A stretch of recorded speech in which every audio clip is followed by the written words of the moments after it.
Muito boa noite, é com muita alegria que nós começamos mais um programa Direção Espiritual. Lembrando que a nossa vocação cristã é um constante empenho, na verdade um descobrir, né? Porque a vocação é como se nós ouvíssemos uma voz interior. Vocação, no latim, é isso, aquela voz que chama. E a vida nos chama todos os dias. Qual é a voz que nós escutamos quando a vida nos chama?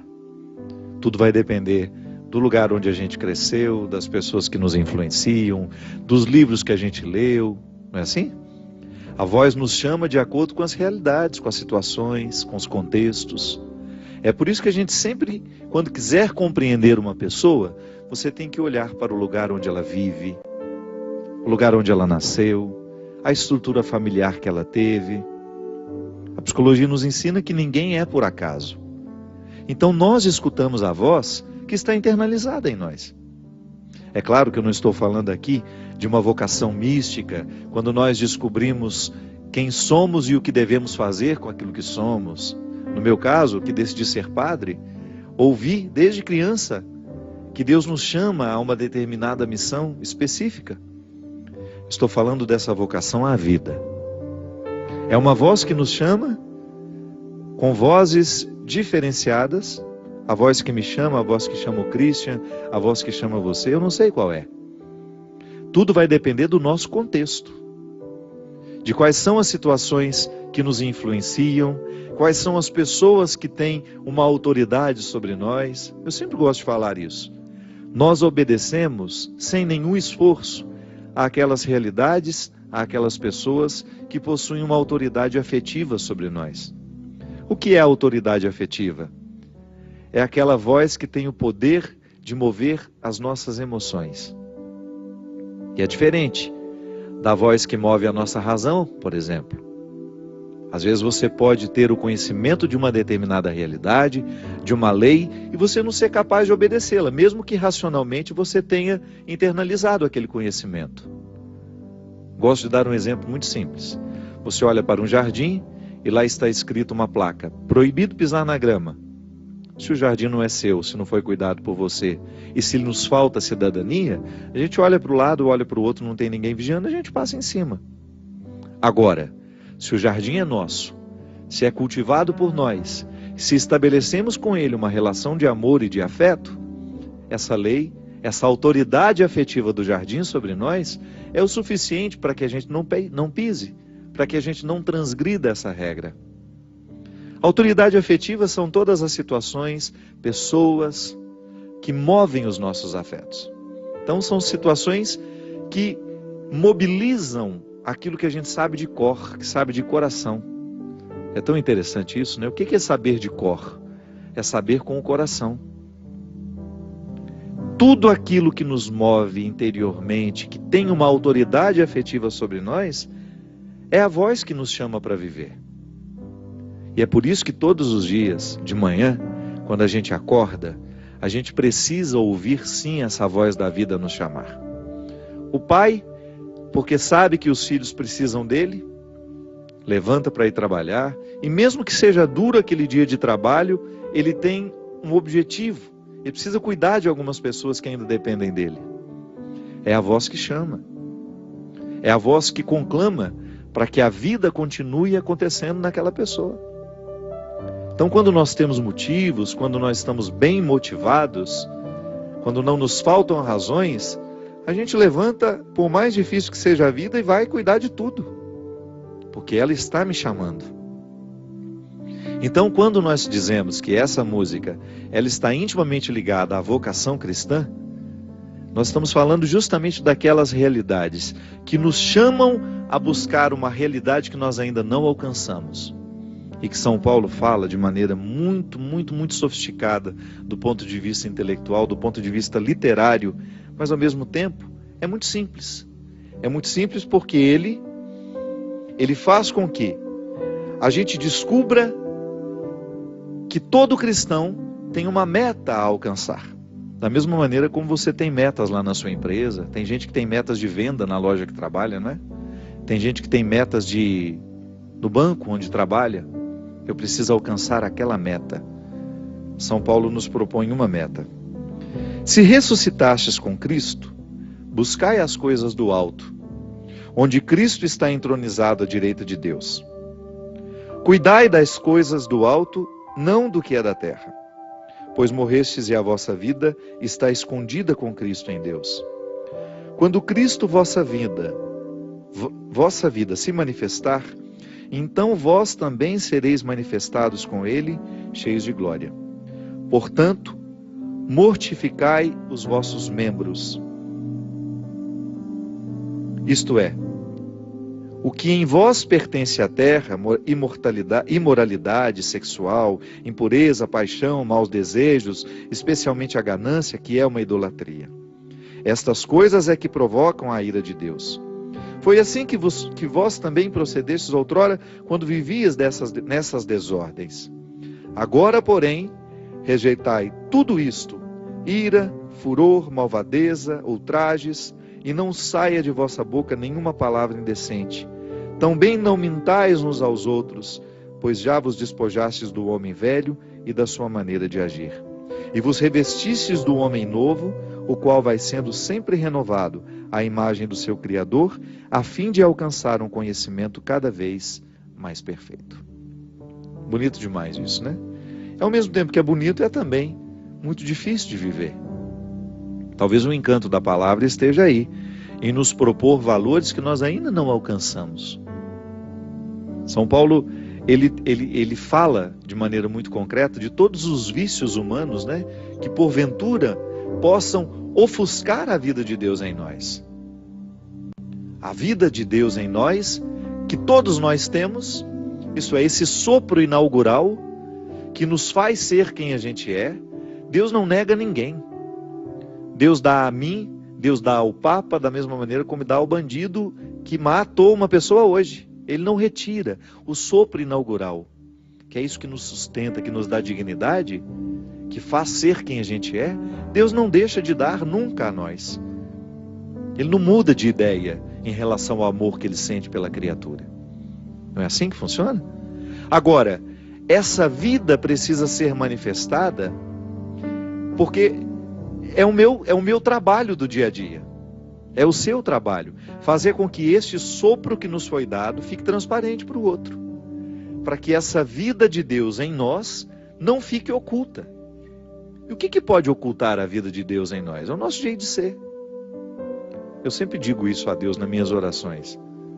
Eu sempre peço a Ele a graça de ser transparente, sabe?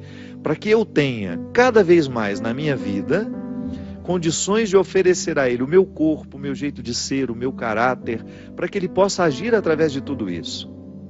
Você já parou para pensar que muitas vezes Deus não pode agir na história por causa do nosso mau caratismo? Deus muitas vezes não tem oportunidade de agir na vida de uma família por causa da conduta daquela família? Porque ele não pode entrar quebrando as paredes e obrigando as pessoas a serem boas. Não, a bondade será sempre uma proposta. Deus não nos obriga a ser fiéis àquilo que a gente assumiu. Deus não nos obriga a amar. Agora, a partir do momento que eu permito que essa vocação, a essa bondade, a esse amor que está em mim, que está em você, seja cultivada de maneira responsável por nós, aí sim ele começa a ter um espaço maravilhoso na nossa vida, na nossa casa, no nosso ambiente de trabalho. É por isso que onde existir uma pessoa transformada pelo Evangelho, verdadeiramente transformada, eu não estou falando daquela hipocrisia que muitas vezes a gente usa para poder fingir que somos cristãos, para poder ficar parecendo bonitinho na foto, não. Eu estou falando quando nós identificamos que o nosso caráter está configurado na pessoa de Jesus. Quando nós já somos capazes de perceber a maldade que a gente realiza e volta atrás e pede perdão e recomeça. Quando nós somos honestos o suficiente com os sentimentos mesquinhos que nós alimentamos. Quando nós somos honestos com a crueldade que nós praticamos uns com os outros. Quando eu não coloco lá um mantinho de santidade em cima daquilo que é podre. Quando nós somos honestos o suficiente, Deus tem uma oportunidade maravilhosa de transformar o mundo através de nós. Transforma o mundo através das nossas atitudes. Sabe, minha gente, eu fico pensando que hoje nós temos uma carência tão grande de gente honesta no mundo. E olha que nós nem estamos falando de religião não, viu? Estamos falando de valores humanos que a gente deveria aprender dentro de casa. Antes de sermos religiosos, nós já deveríamos ser honestos. Antes, ainda que eu fosse um ateu, eu não estou desobrigado da honestidade. É um valor humano, é uma questão cívica, é uma civilidade que nós precisamos exercer uns com os outros. É por isso que para mim, lá no Congresso Nacional, nós temos agora a bancada dos evangélicos, a bancada dos católicos, a bancada... Isso não faz diferença em nada se esses homens e mulheres não forem honestos. Porque eu posso dizer cristão e ser um safado.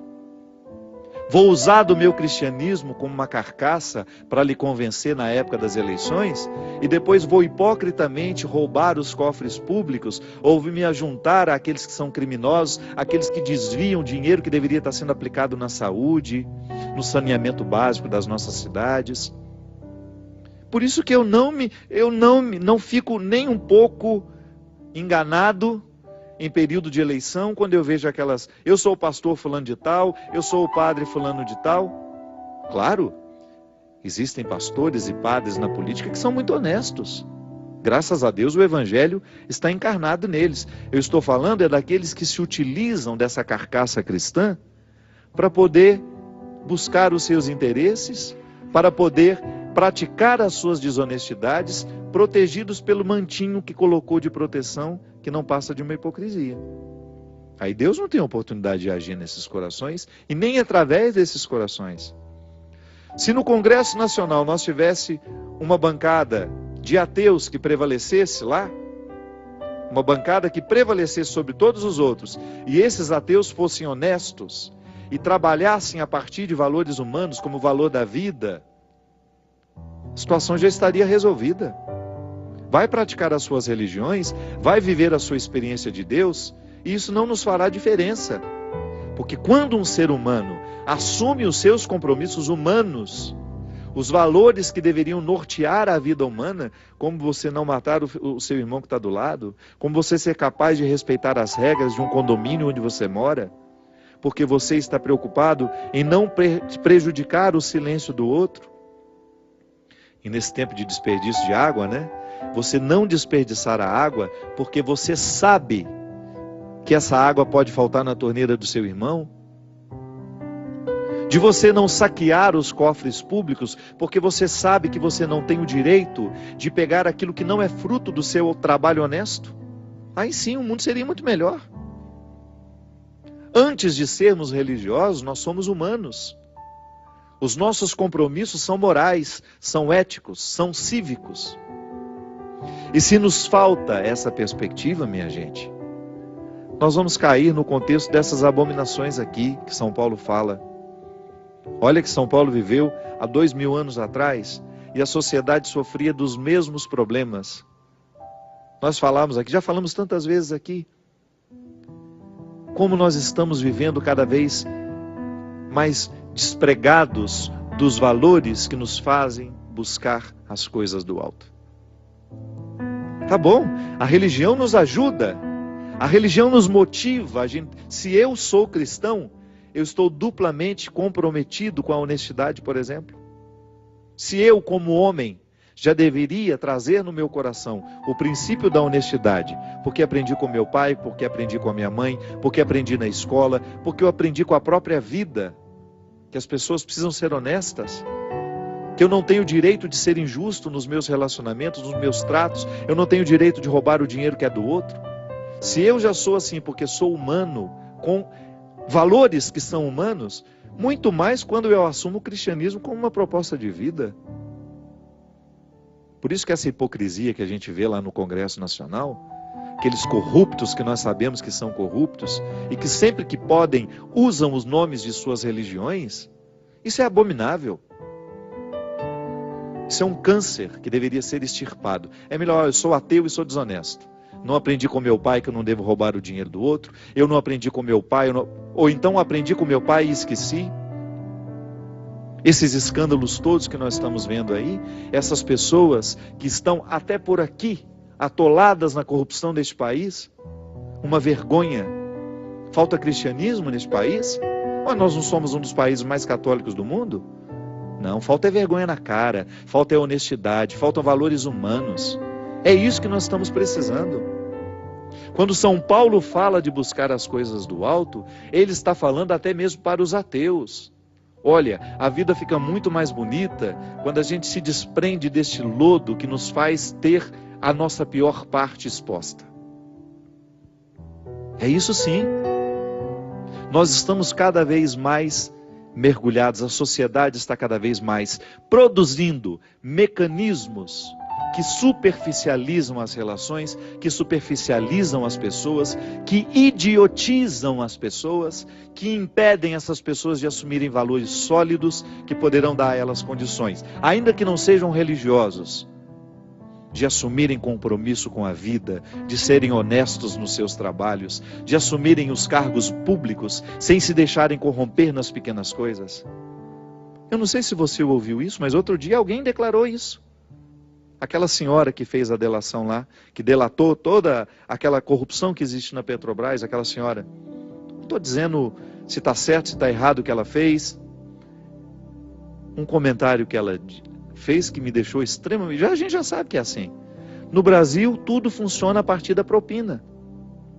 Do funcionário menor ali, que se deixa corromper. Lá no fórum, quando eu preciso de resolver uma situação, sabe o que eles fazem? Criam dificuldades para depois vender as facilidades. É assim que funciona o país. O que falta no nosso país? Falta cristianismo?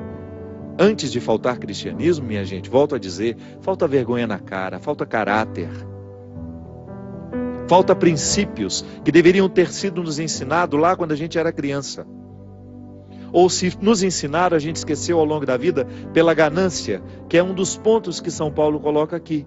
A ganância realmente nos joga para baixo. Porque quando eu sou ganancioso, quando eu penso muito no que o dinheiro pode me dar, eu sou capaz de desprezar o meu melhor amigo, eu sou capaz de enganá-lo para poder arrancar dele alguns poucos reais. O ganancioso, ele fica cego para a justiça. A pessoa gananciosa, ela se torna incapaz de olhar para cima. Por quê? Porque ela olha só para as suas necessidades. Está vendo como isso é interessante? Como essa palavra é prática? Ah, mas eu não desviei dinheiro da Petrobras. Você também não. Mas a gente pode ser desonesto em outras coisas. A gente pode ser desonesto numa palavra que diz. A gente pode ser cruel num gesto que realiza. O que nos envergonha não são só os escândalos grandiosos que estão acontecendo hoje pelo Brasil afora, não, pelo mundo. Porque cada vez mais, volto a dizer, é impressionante como hoje a sociedade está caminhando cada vez mais para esse processo de superficialização, onde as pessoas se desobrigam de serem melhores. Então eu não estou desviando de dinheiro da Petrobras, você não está, mas nós estamos cometendo pequenas injustiças no nosso dia a dia. Sempre que a gente pode, a gente busca o interesse, engana o outro. Aí a gente peca, primeiro, contra a nossa humanidade. Porque o ser humano que realmente assume a sua vocação, isso é, essa voz que nos chama todos os dias, para que a gente possa trabalhar honestamente, não é nenhum problema você ter um bom carro, você ter uma casa bonita, você não vai para o inferno por ser rico não, viu? Quando Jesus dizia que é muito difícil um rico entrar no reino dos céus, é porque naquela época, ele convivia o tempo todo com os ricos que oprimiam os seus pobres.